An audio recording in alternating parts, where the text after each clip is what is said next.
¿Qué aprenderemos el día de hoy? Continuamos con nuestro cuarto video de análisis de datos experimentales y retomaremos el tema de diseño de experimentos. Aquí en diseño experimental es en el tema donde nos quedamos y veremos los tres rasgos o factores que cumplen los diseños experimentales. Aquí el 1 sería la selección aleatoria de las unidades experimentales. Como segundo tenemos el número de las repeticiones. Esto permite que la cuantificación del error experimental. El 3, el control de las condiciones. Esto ayuda a la reducción del error experimental. Cabe mencionar que se puede reducir el nivel del error experimental aparte del control local de las condiciones o variables por medio del aumento del tamaño de la muestra, como anteriormente también ya se había comentado, y también por el apoyo del modelo de análisis de covarianza. Con este también se reduce el error comentado.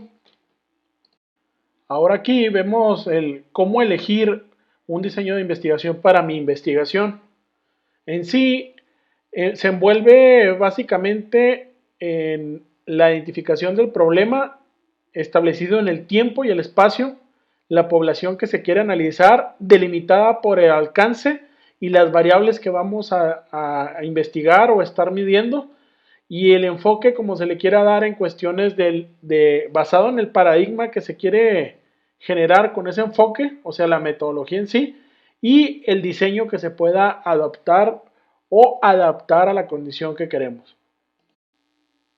Y luego aquí tenemos a los diseños experimentales cuantitativos y vemos que tenemos los diseños experimentales, los diseños no experimentales y otros diseños, en los cuales dentro de los experimentales hallamos los preexperimentales, los cuasi experimentales y los experimentales, que de cierta manera esto es en lo que se enfoca la clase. Posteriormente vemos los transaccionales, que tienen que ver con la cuestión del tiempo, y longitudinales. O sea, transaccionales de cierta forma es de que es en un punto, o sea, son exploratorios y es saber cómo se encuentra o qué relación causal tenemos en un punto determinado, y longitudinales es que tiene dos muestreos en un solo tiempo, la tendencia de evolución en sí. Y por último tenemos otros diseños que es la mezcla de varios de los anteriores. También tenemos los diseños cualitativos. En los diseños cualitativos tenemos la clasificación relacionada con diseños de teoría fundamentada, diseños etnográficos, diseños narrativos y diseños de investigación. Estos, como son cualitativos, pues como su nombre lo dice, ¿verdad? Establecen un diseño sistemático, un diseño emergente, y lo que vienen siendo los etnológicos son realistas, de estudios de caso, microetnográficos, críticos y clásicos. Así también los narrativos son de tópicos y bibliográficos, y los diseños de investigación-acción son preactivos y participativos. Ahora tenemos a los mixtos. Estos mixtos tienen, o a los que se clasifican dentro de los mixtos, son los exploratorios secuenciales, explicativos secuenciales, transformativos secuenciales, triangulación concurrente, anidado concurrente de modelo dominante y anidado concurrente de varios niveles. Estos tienen un corte más social, tal y como los cualitativos. Entonces, como conclusión, podemos decir que elegir un diseño de acuerdo al enfoque y paradigma con los que trabajará teniendo en cuenta nuestro alcance de variables, los indicadores y datos necesarios para recolectar nos permitirá diseñar un proceso adecuado para resolver nuestra problemática de manera más eficiente. A continuación se muestra el esquema que se vio en uno de los videos que fueron enviados, donde nos habla que los diseños experimentales se enfocan en la parte explicativa, donde está la experimentación y la observación, pero a la vez buscan la intervención y el manejo de variables para poder caracterizar de mejor manera a la población.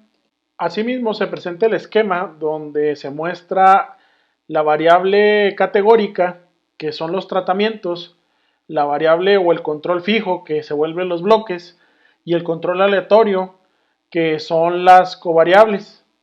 Y como parte de implementar esto en la unidad experimental, se tiene, como se conoce, la variable respuesta, que la vemos aquí del lado derecho. Entonces, las diversas combinaciones de estos cuatro elementos forman el análisis causal por medio de factores y a continuación podemos ver un cuadro donde se listan los diversos experimentos mostrando su nombre, rasgos, ventajas y eficiencias de los experimentos mayormente utilizados tanto en las ciencias sociales, en la ingeniería, como en las ciencias naturales. Comenzamos con el diseño completamente al azar, con cero gradiente de variabilidad. Este es fácil de diseñar, fácil de analizar, tiene diferentes números de repeticiones y tiene un máximo de grados de libertad para el error.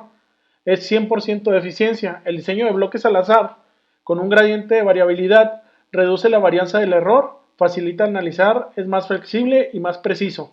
Tiene 167% de eficiencia. El diseño de cuadro latino con dos gradientes de variabilidad reduce las varianzas del error, facilita el análisis, es más flexible y más preciso, con una efectividad de 222%. Continuamos con los diseños factoriales, que son asignados al azar, y parcelas divididas sin asignación al azar de las unidades experimentales a unidad de muestra. ¿Sí? Más de un factor, más económicos y permiten medir las interacciones. Y tiene un 288%. Aquí es importante comentar que los anteriores, en conjunto con los primeros de estos, que son el diseño factorial como tal, tienen 15 combinaciones. Son 15 combinaciones de acuerdo al diagrama inicial que vimos de la pirámide en lo que viene siendo tipo de diseños exploratorios. Hasta aquí son los diseños univariados y continuaremos con los diseños multivariados cuando se utiliza un gran número de variables. Tenemos para este caso el análisis de componentes principales, que provee la ordenación y el perfil de las jerarquías. El análisis de factor reduce el número de variables para el análisis. El análisis discriminante agrupa en base a las diferencias, más riguroso con los supuestos de la normalidad. Análisis cluster agrupa en base a similitud, más robusto con los supuestos de la normalidad. Esto se utiliza mucho en sistemas de información geográfica para crear clusters. Posteriormente viene lo que viene siendo los LSRR, los Linear Structure Relationships, y como los LSRR, pero más amigables, y los LP Graph, LP Smart. Estos son series de tiempo. Estos nos ayuda a predecir comportamientos de fenómenos naturales con tiempo de recurrencia.